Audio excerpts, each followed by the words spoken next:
ఇండస్ట్రీలో హీరోయిన్ శ్రీలీల జోరు మామూలుగా లేదు. భాషతో సంబంధం లేకుండా వరుస సినిమాల ఛాన్స్లను కొట్టేస్తోంది. ఇటు చదువు, అటు కెరీర్ రెండింటిని బ్యాలెన్స్ చేస్తుంది. హిట్ ఫ్లాప్లతో సంబంధం లేకుండా ప్రొడక్షన్ హౌస్లు కూడా శ్రీలీల వైపు మొగ్గు చూపుతున్నాయి. శ్రీలీల నటించిన Skanda, Aadikeshava, extraordinary man, robin hood చిత్రాలు బాక్సాఫీస్ వద్ద డిజాస్టర్ అయ్యాయి.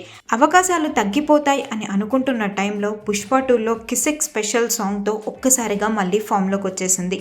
ప్రస్తుతం తెలుగులో రవితేజతో మాస్ జాతర, పవన్ కళ్యాణ్తో ఉస్తాద్ భగత్ సింగ్ సినిమాల్లో నటిస్తోంది. అయితే ఇప్పుడు శ్రీలీల ఫోకస్ అంతా బాలీవుడ్పై పెట్టింది. హీరో కార్తిక్ ఆర్యన్తో ఒక లవ్ స్టోరీ సినిమా చేస్తోంది.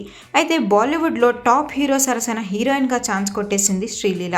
రణ్వీర్ సింగ్ హీరోగా నటిస్తున్న యాక్షన్ ఎంటర్టైనర్ సినిమాలో శ్రీలీల హీరోయిన్గా ఓకే అయినట్లుగా వార్తలు వస్తున్నాయి. త్వరలో దీనిపై అఫీషియల్ అనౌన్స్మెంట్ కూడా రానుందట. రణ్వీర్ సింగ్ సినిమాతో పాటు శ్రీలీల హిందీలో మరికొన్ని ప్రాజెక్టులకు కూడా ఓకే చెప్పనున్నట్లుగా తెలుస్తోంది.